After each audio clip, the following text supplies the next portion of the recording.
வணக்கம். கனடாவில் கடந்த 24 மணி நேரத்தில் நிகழ்ந்த முக்கியமான செய்திகளின் தொகுப்பை தான் நாம் இந்த காணொளியில் பார்க்க இருக்கின்றோம். ஆண்டர்ஸ்டேட் நிறுவனம் வெளியிட்ட சமீபத்திய கருத்து கணிப்பில் ஒன்டாரியோ முதல்வர் டக் ஃபோர்டின் மக்கள் ஆதரவு 21% சேர்ந்துள்ளதாக தெரிவிக்கப்பட்டது. இதனை பொய்யான கருத்து கணிப்பு என சாடியுள்ள டக் ஃபோர்ட், ஒருவேளை இன்று தேர்தல் நடந்தால் ஒன்டாரியோ வரலாற்றிலேயே இல்லாத அளவுக்கு தமது கட்சி பெரும்பான்மை பலத்துடன் மீண்டும் வெற்றி பெறும் என திட்டவட்டமாக தெரிவித்துள்ளார். நீண்ட காலம் ஆட்சியில் இருக்கும் தலைவர்கள் பதவியிலிருந்து விலகும் போது குறைந்த ஆதரவையே பெறுவார்கள் என கூறிய அவர் தம்மை முன்னாள் முதல்வர்களுடன் ஒப்பிட்டு பேசியுள்ளார். அமெரிக்க வர்த்தக வரிகளை எதிர்கொள்ள 28.9 மில்லியன் மதிப்பில் தனியார் ஜெட் விமானம் வாங்கி உடனடியாக விற்கப்பட்ட சர்ச்சை மற்றும் தகவல் அறியும் உரிமை சட்டத்திலிருந்து அமைச்சர்களுக்கு விலக்களிக்கும் மசோதா ஆகியவற்றுக்கு மத்தியில் இந்த விளக்கம் வெளிவந்துள்ளது. மேலும் ஸ்கார்போவில் நடந்த ஃபோர்ட் ஃபெஸ்ட் நிகழ்வில் போராட்டக்காரர்களை விட தமது ஆதரவாளர்களே அதிக எண்ணிக்கையில் பங்கேற்றதாகவும் அவர் பெருமிதம் தெரிவித்துள்ளார்.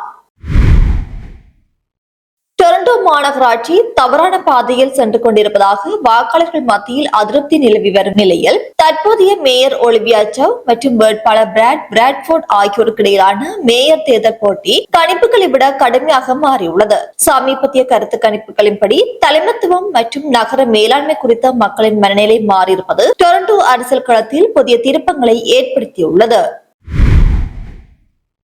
தொலைந்து போன கனேடியர்கள் என அழைக்கப்படும், அதாவது லாஸ்ட் கனேடியன்ஸ் என அழைக்கப்படும் தனி நபர்களின் குடியுரிமை சான்றிதழ்கள் சமீபத்தில் திரும்ப பெறப்பட்ட விவகாரத்தில் ஏதோ ஒரு நிர்வாக குறைபாடு நடந்துள்ளதாக மத்திய அமைச்சர் ஒப்புக்கொண்டுள்ளார். இது தொடர்பாக அதிகாரப்பூர்வ உயர்மட்ட விசாரணைக்கு உத்தரவிடப்பட்டுள்ளது. குடியுரிமை மற்றும் குடிவரவுத்துறையின் நடைமுறைகளை மறுபரிசீலனை செய்ய வேண்டிய கட்டாயம் அரசுக்கு ஏற்பட்டுள்ளது. டொரண்டோ மாநகரில் புதிய வீடுகளுக்கான மேம்பாட்டு கட்டணங்களை குறைப்பதற்காக மாகாணம் மற்றும் மத்திய அரசுகள் இணைந்து அடுத்த 10 ஆண்டுகளில் 1.5 பில்லியன் நிதியை வழங்க உள்ளன. டொரண்டோ மாநகராட்சி அடுத்த 3 ஆண்டுகளுக்கு மேம்பாட்டு கட்டணங்களை கணிசமாக குறைக்க வேண்டும் என்ற நிபந்தனையுடன் இந்த நிதி வழங்கப்படுகிறது.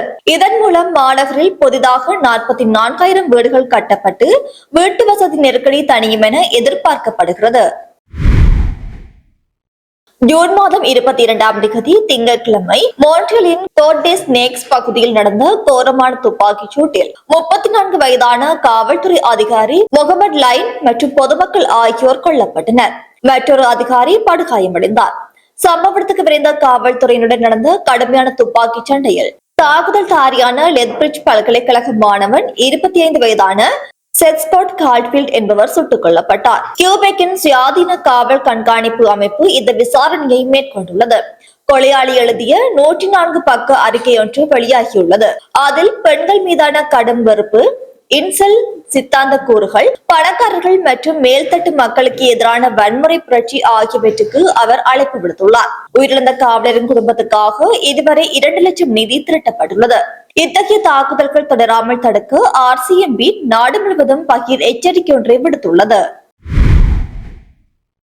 மோன்ட்ரியல் துப்பாக்கிச்சூட்டு சம்பவத்தை தொடர்ந்து கனடா முழுவதும் பணியின் போது காவல் அதிகாரிகள் கொல்லப்படும் சம்பவங்கள் அதிகரித்து வருவது மிகுந்த கவலை அளிப்பதாக காவல்துறை உயர் அதிகாரிகள் தெரிவித்துள்ளனர். மாறிவரும் அச்சுறுத்தல்களை சமாளிக்க நவீன பயிற்சி, மேம்பட்ட பாதுகாப்பு உபகரணங்கள் மற்றும் அதிகாரிகளுக்கான உளவியல் ஆதரவை ஆதரிக்க வேண்டும் என வலியுறுத்தப்பட்டுள்ளது. டொரண்டோவின் எக்லிண்டன் அவென்யூ வெஸ்ட் மற்றும் ஜாரோ ரோட் பகுதியில் உள்ள சந்து ஒன்றில் ஜூன் மாதம் 19ஆம் தேதி அன்று காலை 28 வயதான எசாயா பீட்டர்ஸ் அலெக்சாண்டர் என்பவர் துப்பாக்கியால் சுடப்பட்டு சடலமாக கண்டெடுக்கப்பட்டார். இது 2026ஆம் ஆண்டில் டொரண்டோவில் நடந்த 15வது கொலையாகும். இந்த சம்பவம் தொடர்பாக 44 வயதான உமர் பீட்டர்ஸ் என்பவரை டொரண்டோ காவல்துறை கைது செய்து 2ஆம் நிலை கொலை குற்றச்சாட்டை பதிவு செய்துள்ளது. கடந்த மார்ச் 16ஆம் தேதி அன்று அதிகாலை 4:45 மணியளவில் கல்கரி வன்னே வீதி சவுத் வெஸ்ட் பகுதியில் உள்ள ஒரு சொகுசு கார் விற்பனையகத்தில் மர்ம நபர்கள் வைத்த தீயில் 25 விலை உயர்ந்த சொகுசு கார்கள் எரிந்து நாசமாயின. இதன் மொத்த இழப்பு 10 மில்லியன் ஆகும் என்று தெரிவிக்கப்படுகிறது. இது தொடர்பாக கல்கரியைச் சேர்ந்த 45 வயதான மற்றும் 34 வயதான மற்றும் 31 வயது ஆகிய 3 பேரை காவல்துறை கைது செய்துள்ளது. இந்த தீ வைப்பில் கார் உரிமையாளருக்கு எந்த தொடர்பும் இல்லை என்றும் உறுதிப்படுத்தப்பட்டுள்ளது. தற்போது இது குறித்த விசாரணை தீவிரமாக முன்னெடுக்கப்பட்டு வருகிறது. கிரேட்டர் டொரண்டோ பகுதியைச் சேர்ந்த நபர் ஒருவர் 95 வயது முதியவர் ஒருவரின் நிதி மற்றும் சொத்துக்களை நிர்வகிக்கும் சட்டப்பூர்வ அதிகார பிரதிநிதியாக பொறுப்பேற்று முதியவரின் கணக்கிலிருந்து 9 லட்சம் பணத்தை திருடியதாக குற்றம் சாட்டப்பட்டுள்ளது. முதியவர்கள் தங்களுக்கு நெருக்கமானவர்களாலேயே நிதி சுரண்டலுக்கு ஆளாவதை இந்த சம்பவம் வெளிச்சத்துக்கு கொண்டு வந்துள்ளதாக தெரிவிக்கப்பட்டுள்ளது.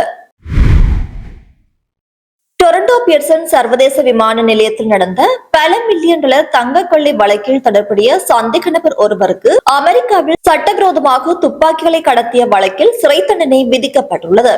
கனேடிய திட்டமிட்ட குற்றக்குழுக்களுக்கும் அமெரிக்க துப்பாக்கி கடத்தல் வலைப்பின்னர்களுக்கும் இடையிலான சர்வதேச தொடர்பை இந்த வழக்கு உறுதிப்படுத்தியுள்ளதாக தெரிவிக்கப்படுகிறது. ஏப்ரல் மாதம் 17ஆம் தேதி 23 அன்று நடந்த 20 மில்லியன் டாலர் தங்க கொள்ளை ரக்கை இவரை ஓட்டியதாக கூறப்படும் நிலையில் கொள்ளையடித்த கையோடு இவர் சட்டவிரோதமாக அமெரிக்காவுக்குள் தப்பிச் சென்றது அம்பலமாகியுள்ளது.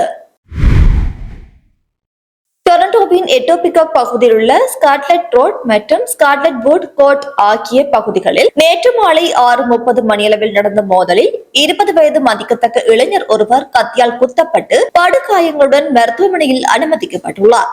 காவல்துறையினர் அந்த பகுதியை தங்களது கட்டுப்பாட்டுக்குள் கொண்டு வந்து விசாரணையை தீவிரப்படுத்தியுள்ளனர். ஒன்டாரியோவின் மார்க்கம் பகுதியில் உள்ள வணிக வளாகன் வாகன நிறுத்தம் ஒன்றில் கார் மோதியதில் பாதசாரி ஒருவர் படுகாயமடைந்து மருத்துவமனையில் அனுமதிக்கப்பட்டுள்ளார். வுட்பைன் அவென்யூ மற்றும் டெனிசன் தெரு பகுதியில் மதியம் 1:30 மணிக்கு மேல் இந்த விபத்து நடந்துள்ளதாக தெரிவிக்கப்படுகிறது. பாதசாரியின் காயங்கள் எவ்வளவு கடுமையானவை என்பது குறித்த விவரம் இன்னும் குறிப்பிடவில்லை. விபத்து நடந்த இடத்திலிருந்து 2 பேரை அவசர மருத்துவ உதவியாளர்கள் மருத்துவமனைக்கு அழைத்துச் சென்றுள்ளனர். GTA பகுதிகளில் பாதசாரிகளின் சாலை பாதுகாப்பு குறித்த அச்சத்தை இந்த சம்பவம் எழுப்பியுள்ளதாகவும் விபத்துக்கான காரணம் தெரியாத நிலையில் காவல்துறை அந்த பகுதியில் விசாரணையை தீவிரப்படுத்தியுள்ளது. பிரிட்டிஷ் கொலம்பியாவின் பிரபல சுற்றுலா தலமான ஒகனகன் ஏரியில் கயாக் படகு கவிழ்ந்து விபத்துக்குள்ளானதில் அமெரிக்க குடிமகன் ஒருவர் நீரில் மூழ்கி பரிதாபமாக உயிரிழந்துள்ளார். மீட்பு குழுவினர் உடலை மீட்டுள்ளனர். கோடைக்கால நீர் விளையாட்டுகளில் ஈடுபடும் போது தகுந்த பாதுகாப்பு உபகரணங்களை அணிய வேண்டும் என்று பிசி அதிகாரிகள் எச்சரித்துள்ளனர். திங்கட்கிழமை மாலை லெட்டிசியா ஹைட்ஸில் உள்ள லம்பன் லேண்ட் பார்க்கில் ஒரே பள்ளியைச் சேர்ந்த சிறுவர்களுக்கு இடையிலான வாக்குவாதம் கைகலப்பாக மாறியது.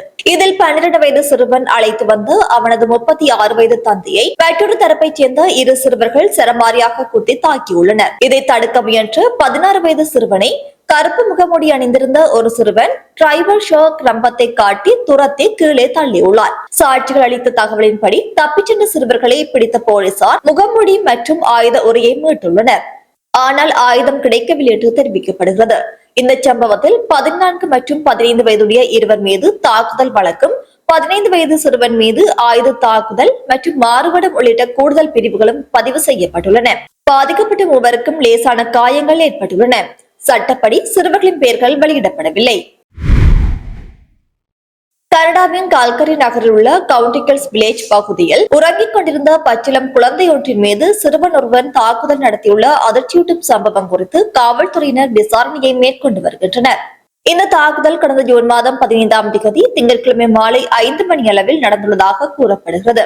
காவல்துறையினர் அளித்த தகவலின்படி நபர் ஒருவர் 9 வாரமேயான ஆண் குழந்தையை ஸ்டோலரில் வைத்து நடைபாதையில் தள்ளிக்கொண்டு சென்றுள்ளார். அப்போது அதே நடைபாதையில் ஸ்கூட்டரில் வந்த ஒரு சிறுவன் ஸ்டோலரை நெருங்கியதும் தனது கையை நீட்டி உறங்கிக் கொண்டிருந்த அந்த பச்சிளம் குழந்தையின் உடல் பகுதியில் தாக்கியுள்ளார். தாக்குதலில் ஈடுபட்ட சிறுவனுக்கு சுமார் 10 வயது இருக்கலாம் என நம்பப்படுகிறது. இந்த சம்பவம் குறித்தோ அல்லது இதில் தொடர்புடைய சிறுவன் குறித்தோ தகவல் அறிந்தவர்கள் கல்கரி காவல்துறையை 4012661234 என்ற தொலைபேசி எண்ணில் தொடர்பு கொள்ளுமாறு கேட்டுக் கொள்ளப்படுகிறார்கள். மேலும் தகவல்களை கிரைம் ஸ்டெப்பர்ஸ் வாயிலாக ரகசியமாகவும் சமர்ப்பிக்கலாம் என்று தெரிவிக்கப்படுகிறது.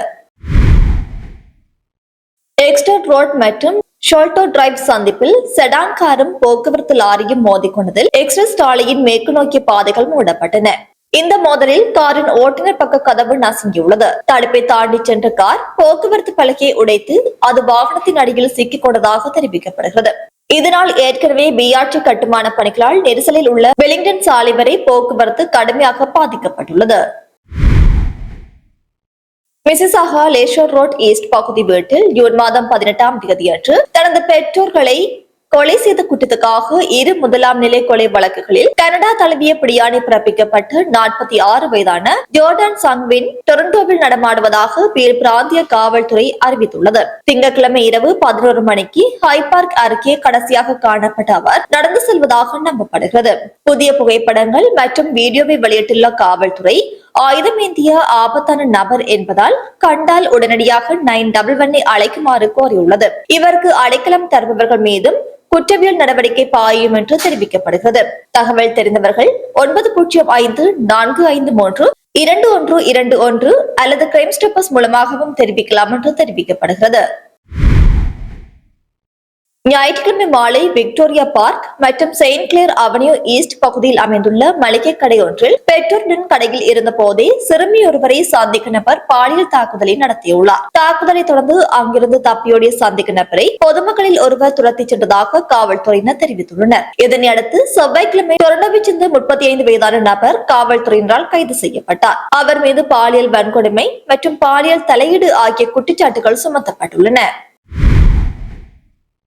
கியூபெக்கின் வடமேற்கு பகுதியில் திறந்தவெளி நெருப்பு மற்றும் வெளிப்புற வேலைகளுக்கு பாதுகாப்பு அமைச்சகம் அவசர தடை விதித்துள்ளது. செவ்வாய்க்கிழமை மாலை 6 மணி முதல் இந்த தடை அமலுக்கு வந்துள்ளது. காடுகளில் வேலை செய்யும் நிறுவனங்கள் புதன்கிழமை நண்பகல் முதல் இரவு 8 மணி வரை பணிகளை நிறுத்த அறிவுறுத்தப்பட்டனர். வடக்கு மண்டலத்தில் குறைந்தது 30 காட்டுத்தீக்கள் தீவிரமாக இருப்பதாகவும் இதற்கு ஜேம்ஸ் பே பகுதியில் நிலவும் வறண்ட வானிலையே காரணம் என தெரிவிக்கப்பட்டுள்ளது. வசந்த கால தொடக்கத்திலிருந்து தீவிர பாதுகாப்பு மண்டலத்தில் பதிவான 204 தீ விபத்துகளில் 99.5% மனித நடவடிக்கைகளால் ஏற்பட்டுள்ளதாக தெரிவிக்கப்படுகிறது. நீர்மின் உள்கட்டமைப்புகளை அச்சுறுத்தும் தீயை அணைக்கும் பணியில் தீயணைப்பு வீரர்கள் தீவிரமாக ஈடுபட்டுள்ளனர். கனடாவின் நிதி நுகர்வோர் கண்காணிப்பு ஆணையம் அனைத்து வணிக வங்கிகளுக்கும் தங்கள் வாடிக்கையாளர்களின் புகார்களை அதிகபட்சம் 56 நாட்களுக்குள் முழுமையாக தீர்த்து வைக்க வேண்டும் என்ற புதிய கட்டாய விதியை அமல்படுத்தியுள்ளது. வங்கி கட்டணங்கள் மற்றும் சேவை குறைபாடுகளால் பாதிக்கப்படும் மக்களுக்கு இது ஒரு மாபெரும் நிவாரணமாகும். கனடாவின் போட்டி பணியகம் சோபிஸ் உள்ளிட்ட முன்னணி பிராண்டுகளின் தாய் நிறுவனமான எம்பிஆர் கம்பெனி மீதான விசாரணையை கனடா முழுவதும் விரிவுபடுத்தியுள்ளது. சொத்து கட்டுப்பாடுகள் மற்றும் கட்டுப்பாட்டு ஒப்பந்தங்கள் மூலம் போட்டி நிறுவனங்கள் அருகில் வராமல் தடுத்து சந்தை போட்டியை இந்த நிறுவனம் பாதிக்கிறதா என்பது குறித்து விசாரணை நடத்துகிறது. ஆவணங்கள் மற்றும் சாட்சியங்களை சமர்ப்பிக்க எம்பிஆர் நிறுவனத்துக்கு எதிராக பெடரல் நீதிமன்ற உத்தரவுகளை போட்டி பணியகம் பெற்றுள்ளது. மே மாதத்தில் கனடாவின் ஒட்டுமொத்த பணவீக்கம் 3.2%, உணவுப் பொருட்களின் விலை உயர்வு 4.4% பதிவாகியுள்ள நிலையில் இந்த விசாரணை தீவிரமடைந்துள்ளது. இத்துடன் இன்றைய நாளுக்கான செய்திகள் முடிவடைகின்றன.